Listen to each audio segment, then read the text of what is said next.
Quem foi Isaac e o que a Bíblia diz sobre seus principais desdobramentos familiares? Hoje nós vamos falar um pouquinho sobre a história de Isaac, Abraão e dos patriarcas. Fica até o final desse vídeo que hoje está imperdível.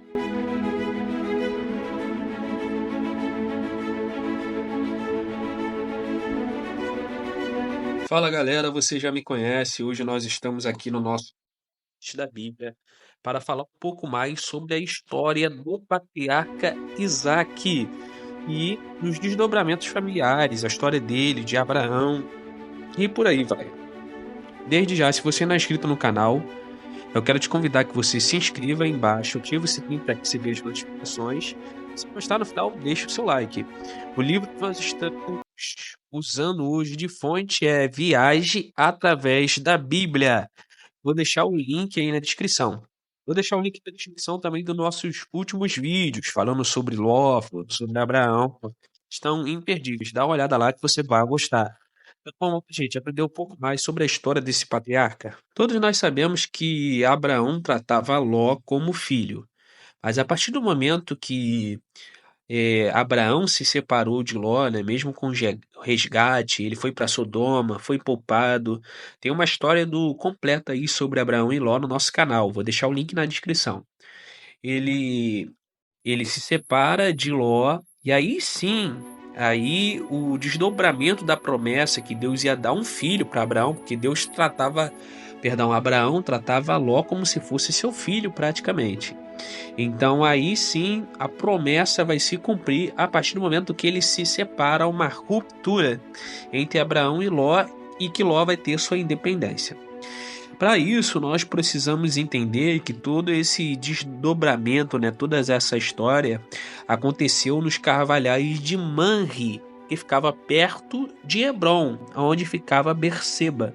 Quando você vê falando Berseba ali na Bíblia, né, ou Tel Berseba, foi onde que Abraão, por um certo momento, morava, ou até morava até acontecer essas promessas, porque como eu falei já aqui no canal, Abraão era nômade, ok? E lá em Berseba, ele fez um poço, tá lá em Gênesis 21, 32. Gênesis 21, 32. Poço esse que ficou conhecido como Poço do Concerto. Até mais lá na frente vai falar sobre esse poço em outras passagens. Beleza? Uma coisa importante para nós entendermos aí na história dos patriarcas é o significado dos nomes. O próprio Abrão, antes de ser Abraão, era Abrão, que significava pai exaltado, e Deus mudou o seu nome para Abraão, que significa pai de multidão, ou pai de multidões. Outro nome interessante é o nome de Sara, que significa princesa, ou seja, pelo seu nome, Deus já tinha uma promessa para ela. Já tinha a promessa de ser a princesa de uma nação. E Isaac, que significa riso, pode ter dois significados. O riso de alegria que Sara teve, Isaac, ou o riso de quando Sara riu, em que os anjos falaram que ela engravidaria, e ela riu. Essa é a mais provável do significado. Quando nós vamos falar sobre Isaac, é importante lembrar que Isaac, apesar de algumas vezes se referir como o único filho, ele não era o único filho de Abraão. Era o único filho de Abraão e Sara, mas não o único filho de Abraão. Quando Isaac nasceu, Abraão já tinha 100 anos de idade. O nascimento de Isaac foi um milagre prometido por Deus. Ou seja, não tinha condições de Abraão ser pai e não tinha condições de Sara ser mãe, porque o costume, ou seja, ela não poderia ser mais mãe biologicamente falando. O seu meio-irmão era Ismael, filho de Abraão e Agar. De acordo com o costume dos hebreus, Ismael teria o direito de primogenitura da família, mas Deus queria que Isaac fosse o principal herdeiro de Abraão. Porque não era Ismael que era o filho da promessa, sim Isaac.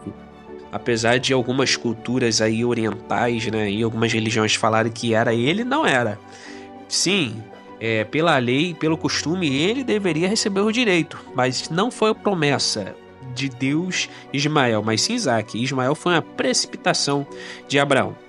Isaac foi um exemplo de obediência.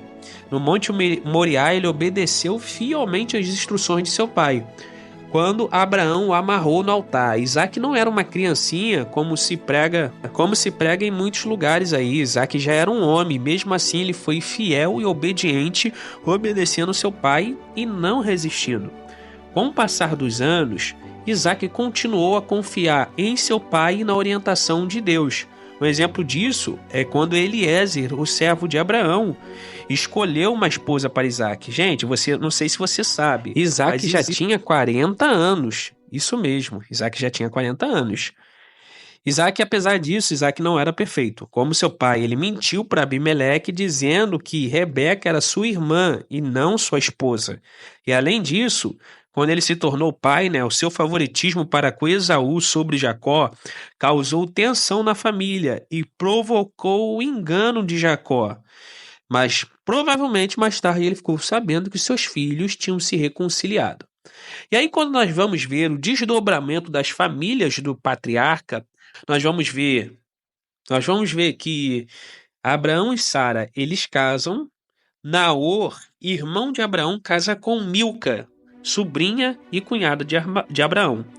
Então, paralelamente, nós temos Abraão e Sara casando, e do outro lado, Naor, que é irmão de Abraão, casando com Milca.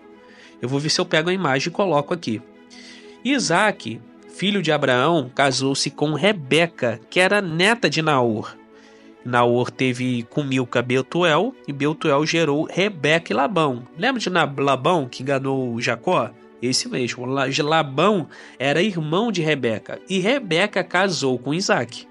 Então vamos ver que ele quando vai procurar uma esposa, vai procurar uma esposa dentro da sua parentela, quando Eliezer vai procurar. E de Isaac nós sabemos que nasce